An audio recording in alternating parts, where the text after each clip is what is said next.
বাঙালিকে যদি কনফিউজ করতে হয় তাহলে তাকে জিজ্ঞাসা করতে হবে ইলিশ নাকি চিংড়ি।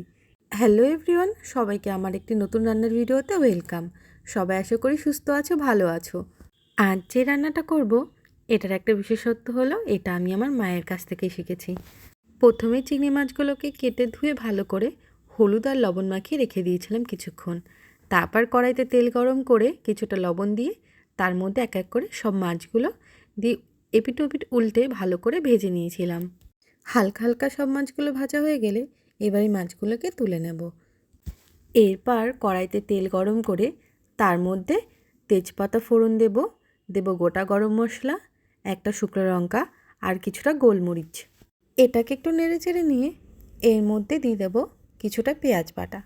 আমি এখানে মাঝারি সাইজের 3টে পেঁয়াজ কেটে পেস্ট করে নিয়েছিলাম। এটাকে একটু নাড়িচাড়ি নিয়ে 1 মিনিট মতো কষিয়ে নিতে হবে। তারপর এর মধ্যে দিয়ে দিতে হবে কাঁচা লঙ্কা আর রসুনের পেস্ট। এটাকেও একটু নাড়িচাড়িয়ে নিয়ে 1 মিনিট মতো আবারও কষিয়ে নেব। এর সাথেই দিয়ে দেবো এখানে হাফ চামচ মতো আদা বাটা। এটাকে একটু নাড়িচাড়িয়ে নিয়ে এখানে দিয়ে দেবো হাফ বাটি মতো জল এবং তারপরে দেবো 1 চামচ মতো হলুদ, 1 চামচ লঙ্কা, 1 চামচ লঙ্কার গুঁড়ো। এবার এটাকেও নাড়িচাড়িয়ে হালকা একটু করে কষিয়ে নিতে হবে। এখানে একটা জিনিস কি, এই রান্নাটার মধ্যে তুমি মশলাটাকে যতই কষাবে তত রান্নাটা আরও বেশি সুন্দর হবে আর রান্নার টেস্টটাও বাড়বে। আবারও এখানে দিয়ে নেবো 1 বাটি মতো জল এবং এটাকে নাড়িচাড়িয়ে ঢাকা দিয়ে 5 থেকে 7 মিনিট আবারও রান্না করব।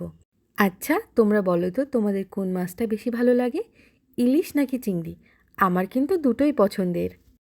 মশলাটা ভালো করে একটু কষে আসলেই আমি এখানে আগে থেকেই নারকেল পেস্ট করে তার থেকে কিছুটা দুধ বের করে রেখে দিয়েছিলাম, সেটাই এখানে দিয়ে দেবো। আবারও এবার মশলাটাকে কষাবো 2 থেকে 3 মিনিট মতো। নারকেলের দুধটা দেওয়া হয়ে গেলে রান্নার যে একটা কালার আসে, এটা দেখতে অপূর্ব সুন্দর লাগে। মশলাটা আস্তে আস্তে যখন কষে আসবে তখন এর কালারটা আস্তে আস্তে চেঞ্জ হতে থাকবে। যখন এর কালারটা একটু চেঞ্জ হয়ে হালকা লালচে কালারে চলে আসবে তখন আমি এখানে দিয়ে দেবো হাফ চামচ মতো চিনি। এটা দিলে সব কিছুর ব্যালেন্সটা ঠিকঠাক মতো চলে আসে। আমি কিছুটা নারকেলের দুধ রেখে দিয়েছিলাম, তার সাথেই জল মিশিয়ে এখানে বাদবাকিটা দিয়ে দিয়েছি।